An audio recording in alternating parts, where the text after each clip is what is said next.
My name is Art Clemens. I live in St. Louis, Missouri, and I am a candidate for president of Local 1 of the Service Employees International Union for the September 2017 election. The subject of this speech is how to stop the right to work laws dead in their tracks. In November of 2016, the citizens of Missouri had an election and put in a new governor, Eric Greitens.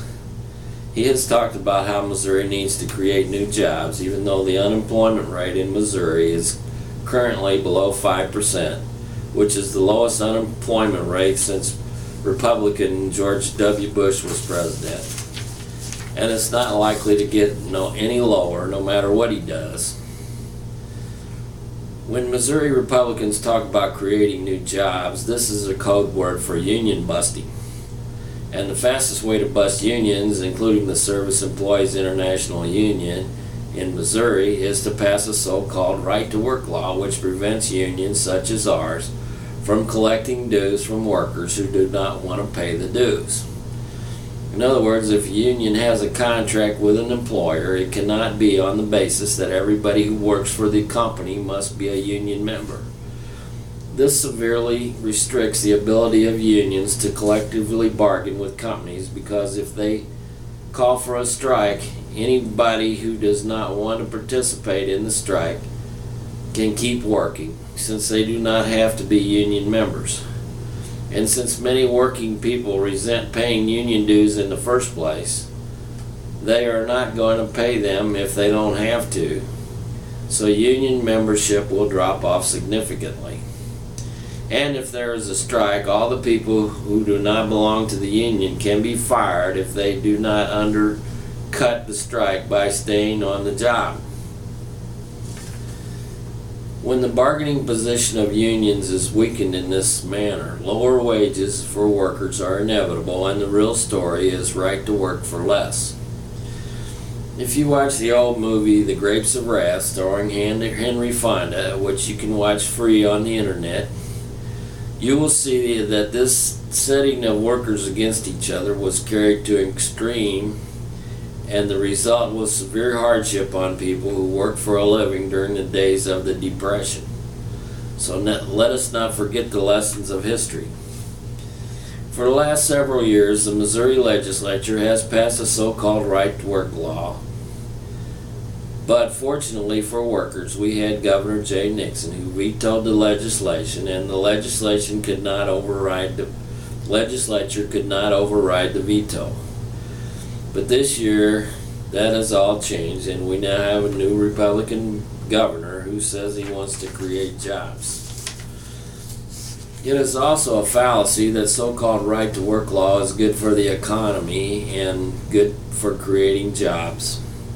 Since when wages are lowered, the buying power of workers is also lowered, which means that working people have less money to spend, and the economy suffers, with people losing their jobs. Additionally, when wages are low enough, the government has to give assistance to low-paid workers, which costs the taxpayers money. And taxpayers are subsidizing corporations such as McDonald's and Walmart by paying part of the wages of their employees.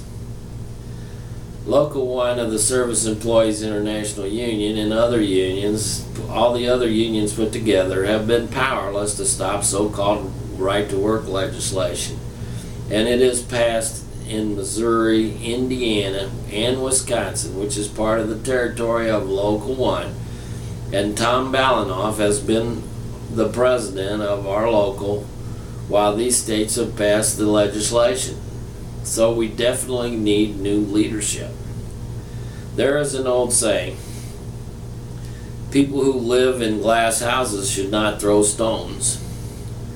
In other words, Local 1 cannot criticize state legislators for being bought off by big business interests, since they might return the favor by exposing how crooked union elections are.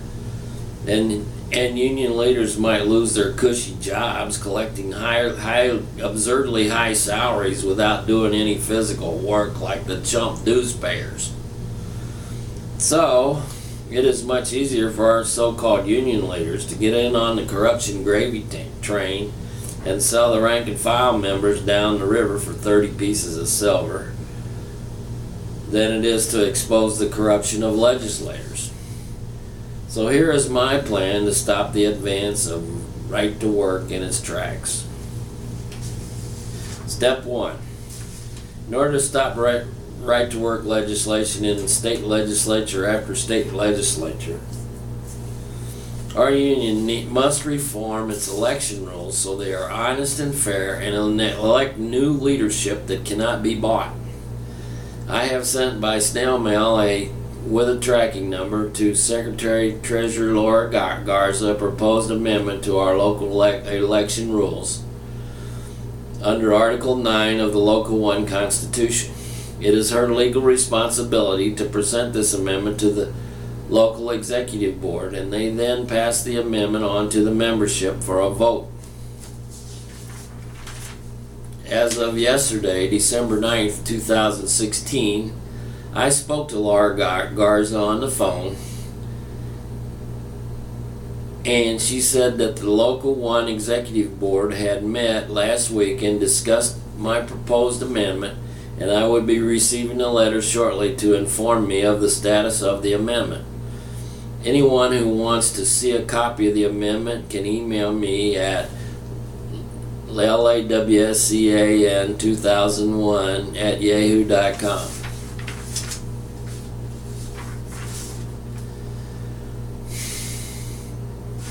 Step 2.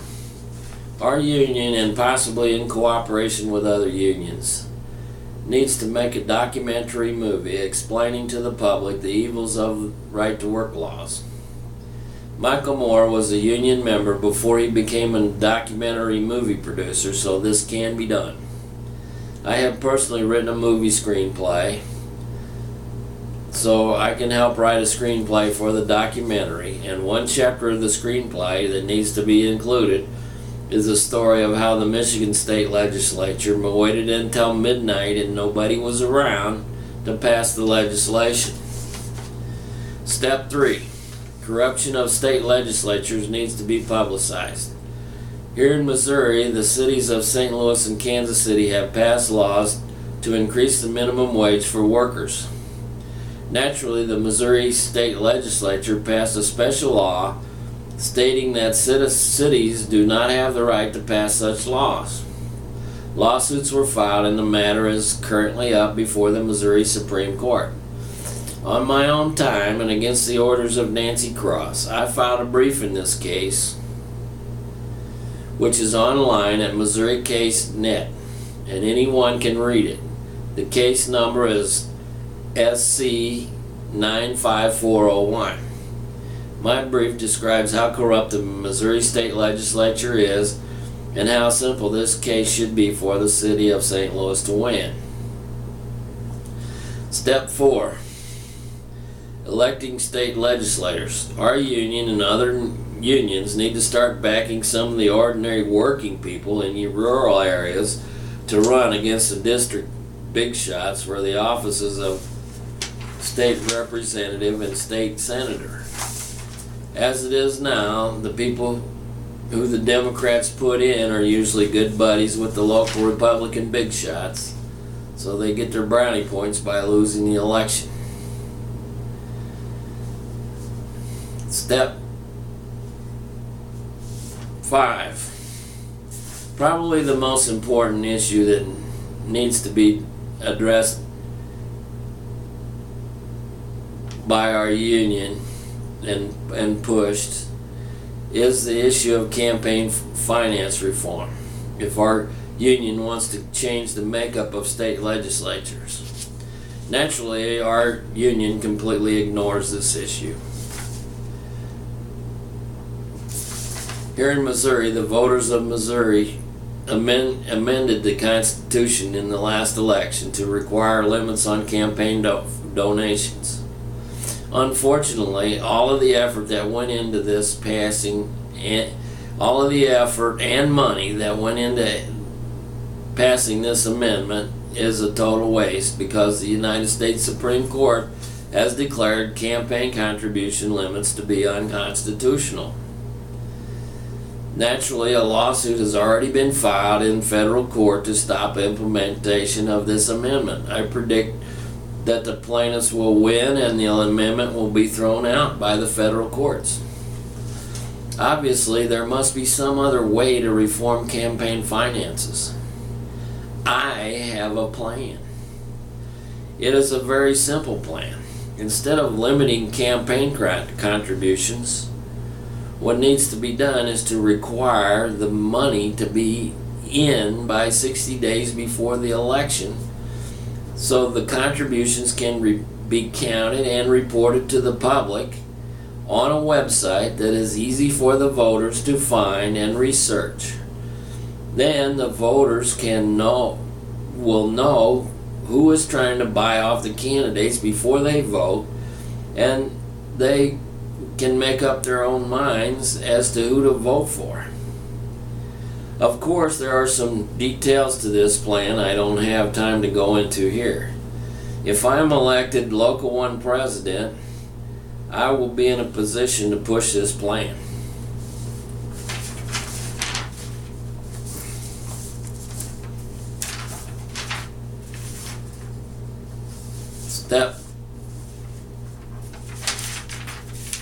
Step 6.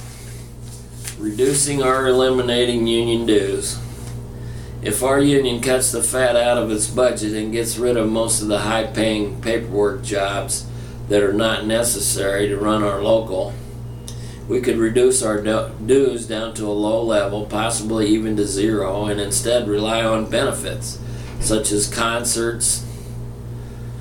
Willie Nelson and other big-name stars sing at Farm Aid, and we could have similar concerts to raise money for our union, thus eliminating the need for dues. Thus, everybody could be a union member for very low dues or fees, free, and this would stop right to work dead in its tracks. Step 7. Going hand in hand with benefits such as concerts, documentaries, and union-inspired movies, and other events and promotions to raise money for our union is needed a revival of the union spirit to include singing union songs at membership meetings. Unions need to start a union hall of fame like the Baseball Hall of Fame, the Football Hall of Fame, the Rock and Roll Hall of Fame, so union members can take a special pride in the fact that they belong to a union. Step 8.